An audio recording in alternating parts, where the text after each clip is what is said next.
আল্লাহ নবীর প্রতি সাহাবায়ে কেরামের মহব্বত কত বেশি মহব্বত। রাসূল আমার, রাসূল যখন মৃত্যু সজ্জা একদম শেষ মুহূর্তে চলে আসছেন, যখন মৃত্যু সজ্জা, আল্লাহ রাসূল সাল্লাল্লাহু আলাইহি ওয়াসাল্লাম বলে জিবরাইল আমিন আসছে। আসার পর জিবরাইল আমিন তখন কান্না করে ফেলছে। জিবরাইল আমিনকে জিজ্ঞাসা করে, জিবরাইল আপনি কান্না করেন কেন? জিবরাইল ডাক দিয়ে কয়, আজ থেকে এ পর্যন্ত রাসূলের কাছে যে ওহী আনছে এ পর্যন্ত আমার শেষ হয়ে গেল। আর কখনো ওহী নিয়ে আমার দুনিয়া আসতে হবে না, আর দুনিয়া আমার কখনো আশা লাগবে না। মুহাম্মাদের সাথে আমার যে গভীর সম্পর্ক, এটা আর কারোর সাথে এত গভীর সম্পর্ক ছিল না। এ মুসলমান ইমানদার, আল্লাহ রসুল যখন দুনিয়াতে বিদায় হয়ে যায়, রাসূল এত মাজুর অবস্থায়, এত অসুস্থ অবস্থায়, রাসূল দুইটা সাহাবীর কাঁধের উপরে হাতটা দিয়ে রাসূল তখনও পর্যন্ত পাটা হেসে হেসে আল্লাহর ঘরের মধ্যে যে পৌঁছাইছে, তখনও রাসূল একটাই আওয়াজ দিয়েছে, শুধুমাত্র নামাজের তালকিনার, নামাজের আওয়াজ। এ মুসলমান ইমানদার, অথচ আজকে তাকা দেখো, আমার পরিবারের মধ্যে নামাজ নাই, নিজের মধ্যে নামাজ নাই, নিজের ফ্যামিলির মধ্যে নামাজ নাই। রাসূল তখনও সাহাবায়ে কেরামকে একটাই তালকিন দেয়, খবরদার খবরদার, নামাজের বিকল্প নাই, নামাজ ছাড়া যাবে না, নামাজ ছাড়বা না, নামাজ ছাড়বা না। ভাইরা আমার, আল্লাহ নবী যখন ওয়াফাতের সময় হয়ে গেছে, রাসূল তখন জিবরাইল আমিন উপস্থিত হয়েছে। তখন ফাতেমা রাসূলের কাছে এসে বলে, বাবা, বাহিরে একটা লোক সালাম দিচ্ছে, ভিতরে আসার জন্য অনুমতি চাই। আল্লাহ নবী বললেন, ফাতেমা লোকটাকে? ফাতেমা ডাক দিয়ে বলে, বাবা, জীবনে কোনোদিন এমন লোক দেখি নাই, বিশাল লম্বা চড়া, এত বড় লোক আমার আগে কখনো আমি জীবনে আপনার কাছে আসতে দেখে নাই। আল্লাহ নবীকে অনুমতি দিলেন। অনুমতি দেওয়ার পরে যখন ভিতরে প্রবেশ করলেন, রাসূলকে ডাক দিয়ে কয়, রাসূল আসসালামু আলাইকুম ইয়া রাসূলুল্লাহ, ইয়া হাবিবাল্লাহ, আনা আজরাইল। রাসূল, আমি আজরাইল। পরিচয়টা দেওয়ার পর রাসূল বললেন, তাহলে অনুমতি কেন নিলাম? আজরাইল বলে, রাসূল, এই পর্যন্ত আমাকে কারোর কাছে অনুমতি নিতে বলা হয় নাই, এই যে সর্বপ্রথম কারোর কাছে অনুমতি নিয়ে ঢোকার জন্য আমাকে আল্লাহ আদেশ করেছে। জোরে বলেন আল্লাহু আকবার। ও রাসূল, শুধুমাত্র তাই নয়, ৩১৪ জনের মতো রাসূলকে দুনিয়ার থেকে নিয়েছি, কারোর কাছে অনুমতি নেওয়া লাগে নাই।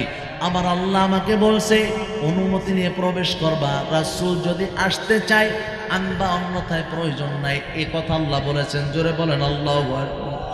রাসূলের কাছে যখন আসছে, আসার পর রাসূল ডাক দিয়ে কয়, আজরাইল, দুনিয়ার থেকে তো যেতে মনে চায় না, দুনিয়ায় তো থাকতে মনে চায়, উম্মতের মায়া তো আমার অন্তরের মধ্যে অনেক মায়া। জিবরাইল আমিনকে ডাক দিয়ে কয়, ও জিবরাইল, তুমি আমার বন্ধুকে আল্লাহকে কেমন অবস্থায় দেখলা? জিবরাইল ডাক দিয়ে কয়, ইয়া রাসূলুল্লাহ, আমি তো দেখলাম আপনার বন্ধু আপনার সাক্ষাতের জন্য অপেক্ষায় বসে আছে। জোরে বলেন আল্লাহু আকবার। রাসূল বলেন, জিবরাইল, তাই যদি হয়ে থাকে আল্লাহর কাছ থেকে আরেকটা খবর আমাকে জেনে জানায় দাও। বলে, খবরটা কি জানাবো? জিবরাইল আমিনকে বললেন, তুমি একটু যাওয়ার আমার মালিকের কাছে শুনে আসো, আমি চলে যাওয়ার পর আমার উম্মতের অবস্থা কি হবে, উম্মতের হালাত কি হবে। জোরে বলেন আল্লাহু আকবার। জিবরাইল আমিন গেলেন আর আসলেন, রাসূল খবর নিয়ে আসছি। কি খবর আনছো? ভাই, খবর আনছি এটা, আল্লাহ তাআলা বলছেন, নবী, যতদিন আপনি ছিলেন আপনার উম্মতের ফিকির আপনি করছেন, আপনার টেনশন ছিল, আজকে থেকে আল্লাহ বলছেন আপনার উম্মতের জিম্মাদারি আল্লাহ নিজে হাতে নিয়ে নিছে। ভাইরা আমার, এমন একজন দামি নবী পাইছি, এত দামি নবী। রাসূল আমার দুনিয়ার থেকে ওয়াফাত হয়ে যায়।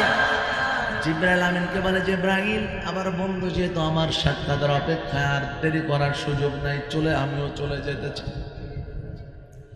আল্লাহ রাসূল হাতটা উঁচু করলেন, ৩ থেকে ৪ বার রাসূল বললেন, আল্লাহুম্মা রাফিকাল আ'লা। আল্লাহ রাসূল যখন এই শব্দটা ৩-৪ বার বললেন, হঠাৎ করে হাতটা পড়ে গেল। আম্মা জান আয়েশা আওয়াজ দিলেন, ইন্না লিল্লাহি ওয়া ইন্না ইলাইহি রাজিউন।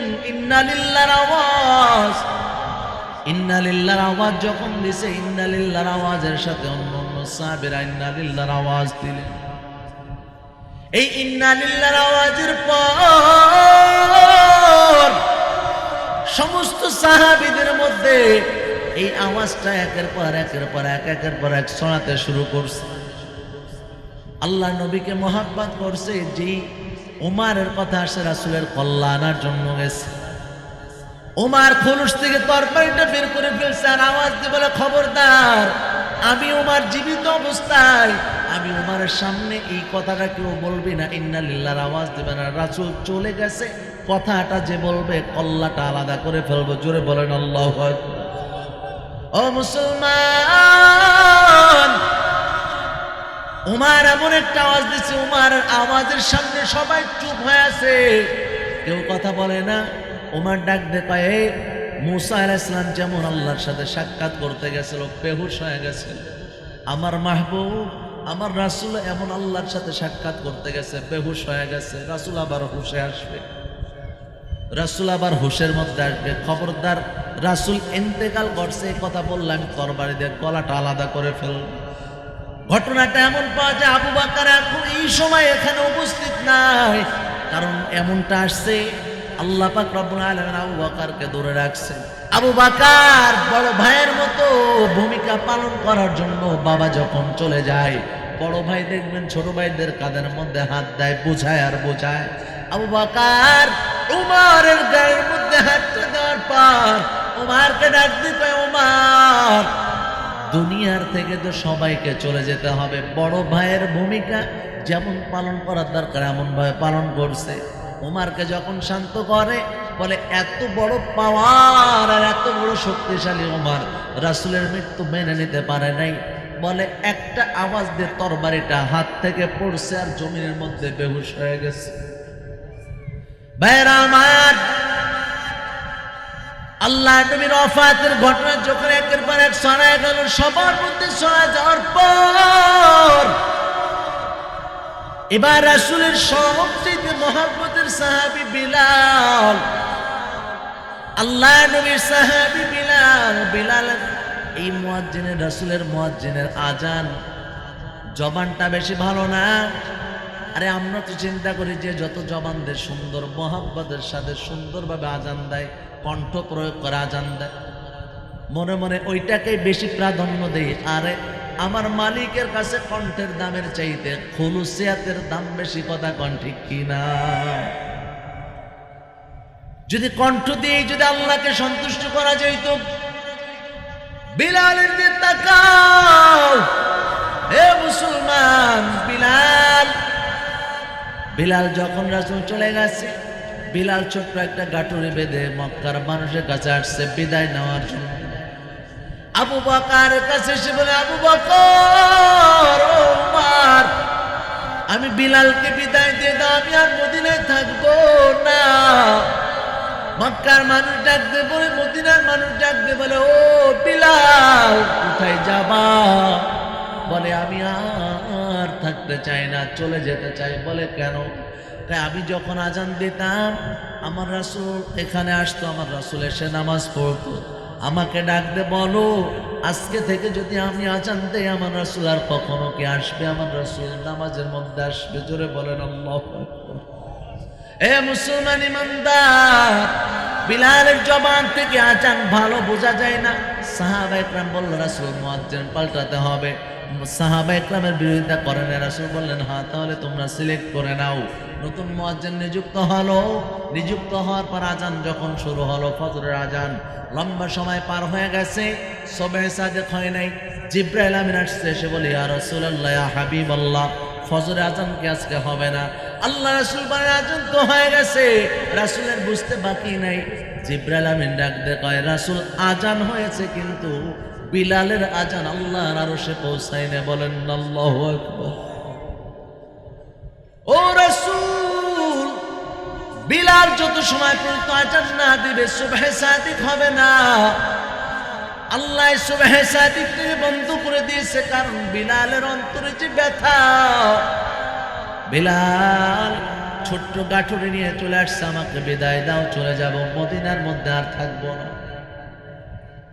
আবু বকর উমর ডাক দিয়ে কয়, আমরা তো ভালোবাসি। উমরকে ডাক দিয়ে কয়, উমর, আমার যে অভাব, এই অভাবটা তোমরা কোনোভাবে পূরণ করতে পারবে না। আমি আজান দেওয়ার পর রাসূলের রওজা দিয়ে যখন তাকায় তখন আমার কলিজাটা আর মানে না, বুকটা ফেটে আসে, কান্না চলে আসে। বিলাল মদিনা থেকে বের হয়ে চলে গেলেন, সিরিয়ার দামেস্কের দিয়ে চলে গেলেন। যাওয়ার পর লম্বা একটা মাস পার হয়ে যাওয়ার পর আল্লাহর নবী বিলালের স্বপ্নের মাধ্যমে দেখা হলো। স্বপ্নের মাধ্যমে রাসূল বলেন, যে স্বপ্নে আমাকে দেখলো সে সত্যই দেখলো। জোরে বলেন সুবহানাল্লাহ। রাসূলের সুরাত স্বপ্নের মধ্যে যদি কেউ দেখে সেটা সত্যই দেখেছে, কারণ রাসূলের সুরাত, এই চেহারা আকৃতি, শয়তানে এই রূপটা ধরতে পারে না। জোরে বলেন আল্লাহু আকবার। কখনো পারবে না। ভাইরা আমার, দীর্ঘ একটা মাস পর বিলাল যখন স্বপ্নের মাধ্যমে দেখলো, দেখার পর রাসূলের সাথে যখন সাক্ষাৎ, বিলালকে ডাকতে বলে, বিলাল আজকে একটা মাস হয়ে গেল, একদিনের জন্য আমাকে আজান আর শোনালি না। বিলাল, একটা বারের জন্য কি রাসূলের কথা তোর মনে আসে না? রাসূলের কথা তোর মনে পড়ে না? বিলাল ঘুম থেকে লাফ দিয়ে উঠছে। ওঠার পর এক এক করে মদিনার দিকে রওনা শুরু করছে। মদিনার দিকে আসতে শুরু করছে। বিলাল আসার পর মদিনার মধ্যে এসে রাসূলের রওজার পাশে বসে বসে কান্না করে আর ডাকতে বলে, রাসূল আমার, আমি আসছি, তবে আমি তো এসে আমার রাসূলকে আর পাইলাম না, আমার রাসূল দুনিয়ায় নাই। সাহাবায়ে কেরাম আসছে, অনেকেই ডাকতে বলে, বিলাল একটু আজানটা দাও। তুমি আজান দিলে রাসূলের কথাটা মনে আসে, আমাদের কথাগুলো একটু কিছু সময়ের জন্য হলে রাসূলকে আমাদের মনের মধ্যে একটু জাগ্রত হবে, একটু আজান দাও। বিলালকে যখন বারবার বলে, বিলাল আজান দিতে রাজি হয় না। হঠাৎ করে সবাই বলল, ইমাম হুসাইন আর হাসানকে ডাক দাও, আজানের জন্য বলো। ইমাম হুসাইন আর হাসান দ্রুত আসলো। আসার পর বিলালকে ধরে যখনই বলল, বিলাল আজানটা দাও, বিলাল দেরি করে নাই। কারণ এ মুসলমান, হাসান আর হুসাইনের চেহারার মধ্যে আল্লাহর নবীর চেহারার যে সুরাত, এই সুরাতটা পুরোপুরি হাসান আর হুসাইনের মধ্যে ছিল। জোরে কোন সুবহানাল্লাহ। যখন আদেশ করছে বলার পর এক মুহূর্ত দেরি করে নেই, সোজা দৌড়তে চলে গেছে, লম্বা চূড়ায় যে আজান দেওয়া শুরু করছে। যখন আল্লাহু আকবার আজান শুরু করছে, গোটা মদিনার মানুষ কান্নার রোল পড়ে গেছে, সব ঘুম থেকে লাফায় উঠছে। উঠে কয়, এর বিলাল যখন আজান দিয়েছে, রাসূল মনে হয় এখন চলে আসছে, রাসূল মনে হয় চলে আসছে, রাসূল মনে হয় রওজা থেকে বের হয়ে পড়ছে। সমস্ত মানুষ পাগলের মতো দৌড়ানো শুরু করছে। ভাইরা আমার, আল্লাহর নবীর মোহাব্বত, বিলালের অন্তরের মধ্যে কত মোহাব্বত। আজান দিতে দিতে যখন আশহাদু আন্না মুহাম্মাদুর রাসূলুল্লাহ পর্যন্ত গেছে, আশহাদু আন্না মুহাম্মাদুর রাসূলুল্লাহ পর্যন্ত গেছে, আশহাদু আন্না মুহাম্মাদুর রাসূলুল্লাহ বলে, এইটা প্রথমবার বলছে। বলার পর রাসূলের রওজা দিয়ে তাকায় আর কান্না করে। দ্বিতীয়বার বলতে বলতে বিলাল আর দাঁড়ায় থাকতে পারে নাই, টপ করে জমিনের মধ্যে পড়ে গেছে। জোরে গন্না আল্লাহু আকবার। এ মুসলমান ইমানদার, হ্যাঁ, এটাই সাহাবায়ে কেরামের মুহাব্বত। সামান্য রাসূলের এই কষ্টটাকেও মানতে পারে নাই, সামান্য পরিমাণ রাসূলকে হারাইছে, এই কষ্টটাই তাদের পুরা জীবনটা শেষ হয়ে গেছে। রাসূলকে হারায় ফেলছে, রাসূলকে হারায় ফেলছে। ও মুসলমান ইমানদার, একটু যদি চিন্তা করে দেখো, রাসূল আমার কত কান্না করেছেন, কত কান্না করেছেন। রাসূল আমার এত কান্না করছে, উম্মতের জন্য এত পরিমাণ রাসূল কান্না করলেন, এত পরিমাণ কান্না করলেন। রাসূল চোখটা বন্ধ করলেন, সাহাবায়ে কেরাম সামনে বসে আছেন। আল্লাহ রাসূল বললেন, অতি সত্বর এমন একটা যুদ্ধ আসবে, যে যুদ্ধটার নাম হবে গাজওয়ায়ে হিন্দ। গাজওয়ায়ে হিন্দ নামে একটা যুদ্ধ আসবে। এই যুদ্ধের মধ্যে যারা অংশগ্রহণ করবে, যারা শহীদ হবে, যারা গাজী হবে, আল্লাহ রাসূল বললেন সবাই বিনা হিসাবে জান্নাতি। জোরে কোন সুবহানাল্লাহ। সাহাবায়ে কেরাম সাথে সাথে মাল জমা শুরু করলেন। রাসূল মুস্কি হাসলেন আর বললেন, সাহাবীরা রে, এটা এ সময় হবে না, এই যুদ্ধটা করবে আমার ভাইয়েরা, আমাদেরকে ভাই বলে আখ্যা দিয়েছেন। জোরে বলেন আল্লাহু আকবার। রাসূল বললেন, কিছু সময়ের জন্য চোখটা বন্ধ করলেন, আবার চোখটা খুলে রাসূল বললেন, আমি তাকায় দেখলাম যে গাজওয়ায়ে হিন্দের আমার এক মুমিন ভাইয়ের রক্তের সাগর বয়ে গেছে। এই রক্তের সাগরের মধ্যে দিয়ে মুমিনের লাশগুলো ভেসে ভেসে যায়। ভাইরা আমার, এ মুসলমান ইমানদার, এখনো আমি আপনি ঘুমায় আছি আর চিন্তা করতেছি শুধুমাত্র কোনো মতে এভাবে করে জীবনটা পার করতে পারলে হয়েছে। খাও দাও ঘুমাও ফুর্তি করো, ব্যাস শেষ, এটার মধ্যে জীবন শেষ করে দিচ্ছেন।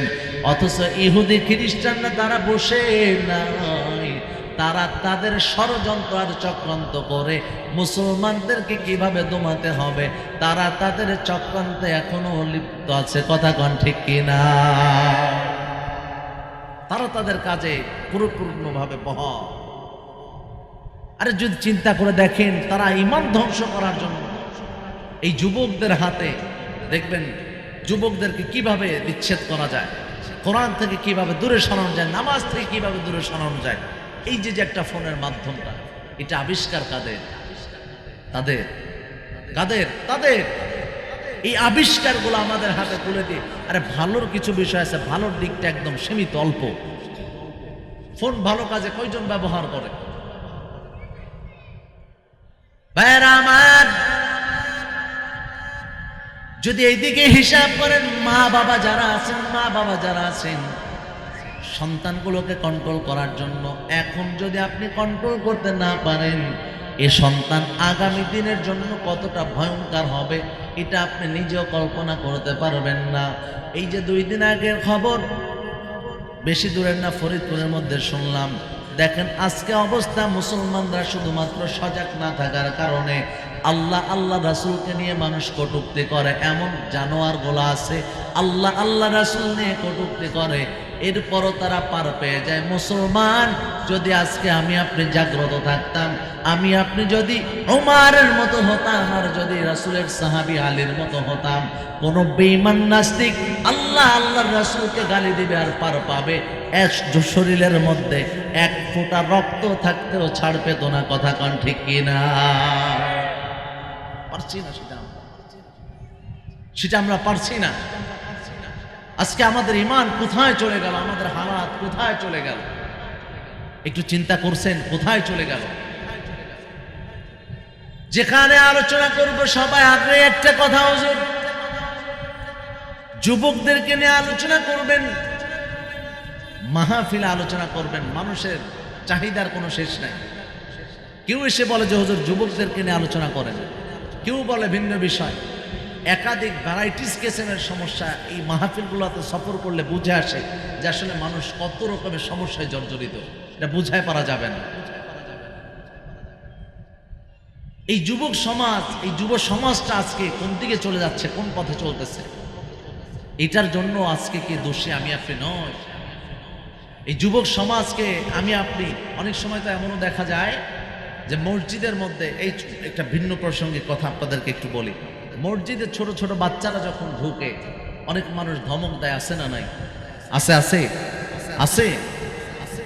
অথচ আল্লাহ রাসূল সাল্লাল্লাহু আলাইহি ওয়াসাল্লাম বলেন, মাল্লাম ইয়ারহাম সাগীরানা, ছোটদেরকে যে স্নেহ করে না, বড়দেরকে সম্মান করে না, আলেমদেরকে তাজিম করে না, রাসূল সাল্লাল্লাহু আলাইহি ওয়াসাল্লাম বলেন সে আমার উম্মত না। জোরে বলেন নাউযুবিল্লাহ। আমি মাঝে মাঝে এই জিনিসগুলো দেখে মাঝে মধ্যে চোখে পড়ে যায়, খুব কষ্ট পাই।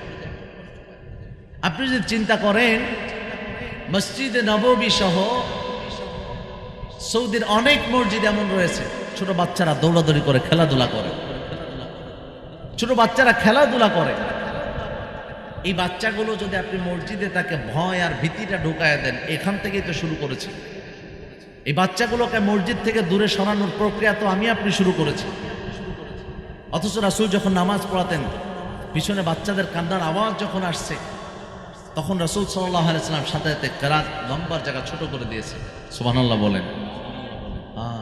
এমন নবী ছিলেন, রাহমাতুল লিল আলামিন তো আর এমনি এমনি হন নাই, এমন নবী ছিলেন। বাচ্চারা কান্না শুরু করছে, রাসূল তেলাওয়াত ছোট করে দিয়েছে।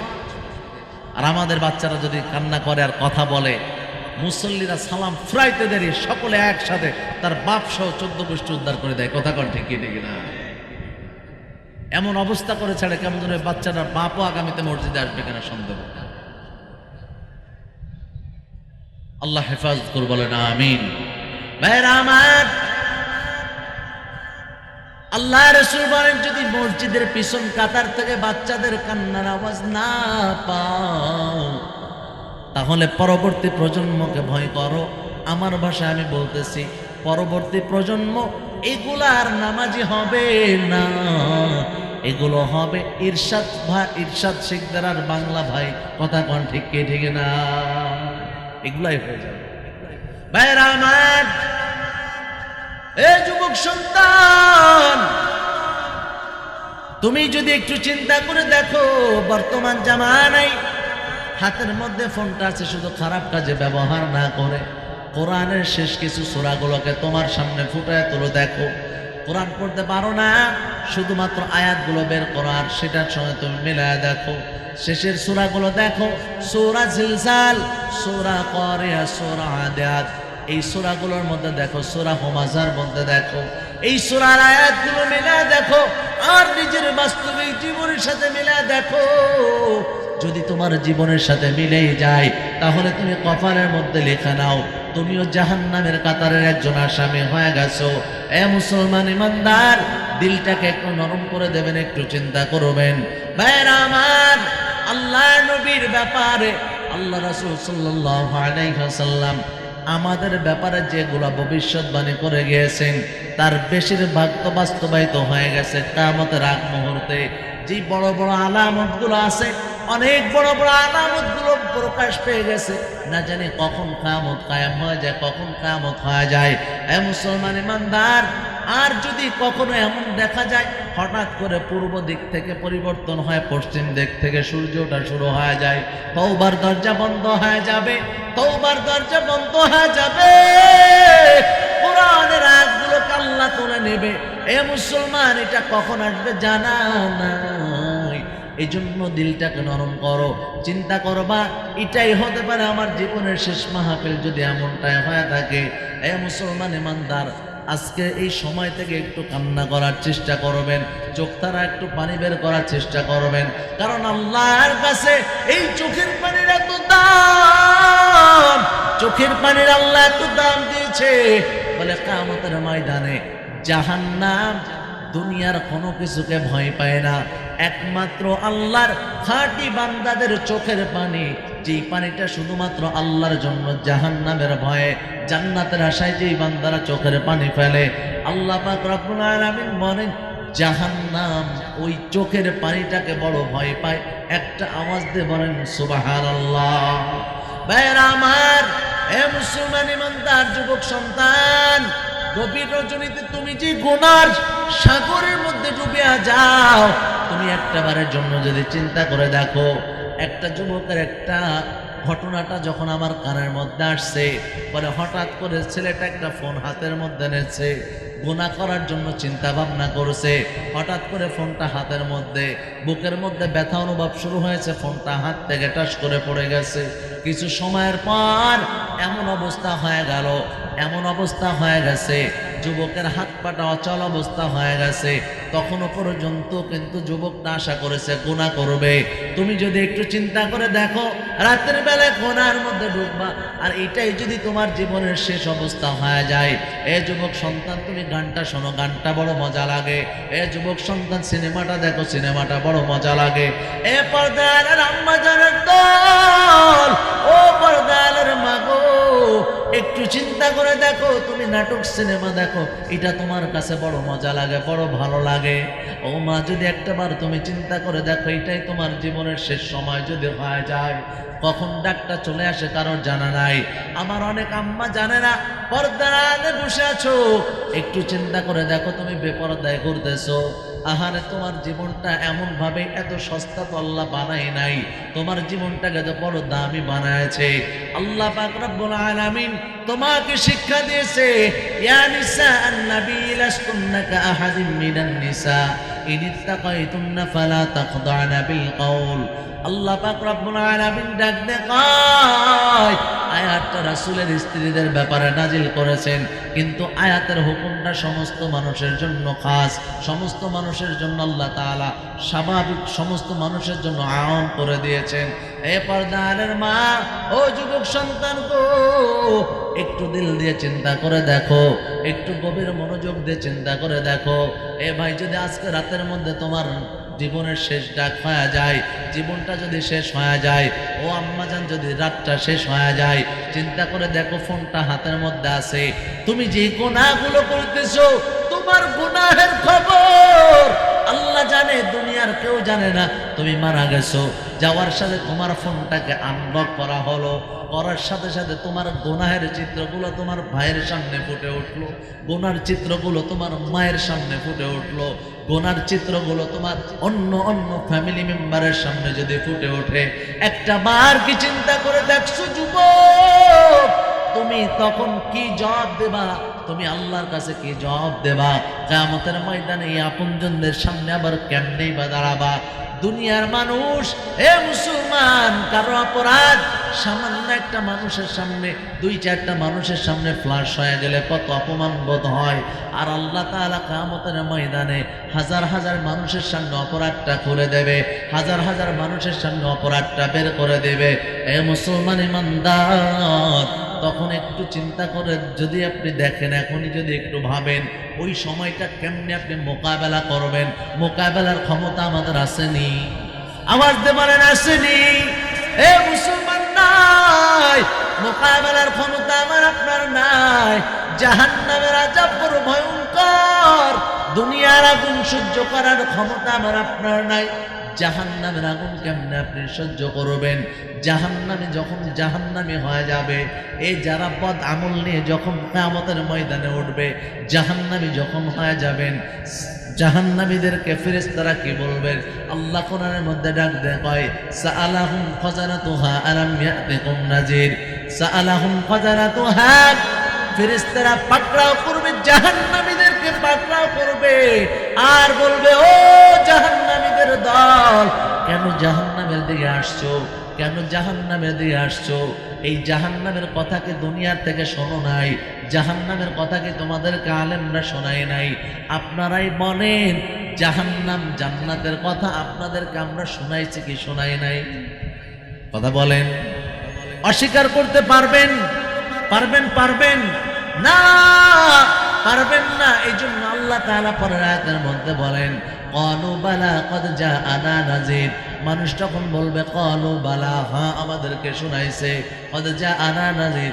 এরপরে তাদেরকে আবার জিজ্ঞাসা করা হবে, তাহলে কেন মানো নাই? জাহান্নামীরা তখন বলবে, ফাকাযযাবনা ওয়া কুলনা মা নাযালাল্লাহু মিন শাই। তখন জাহান্নামীরা ডাকতে বলবে, আল্লাহ, আমরা এটাকে মিথ্যা প্রতিপন্ন করেছিলাম, আমরা এটাকে মিথ্যা মনে করেছিলাম।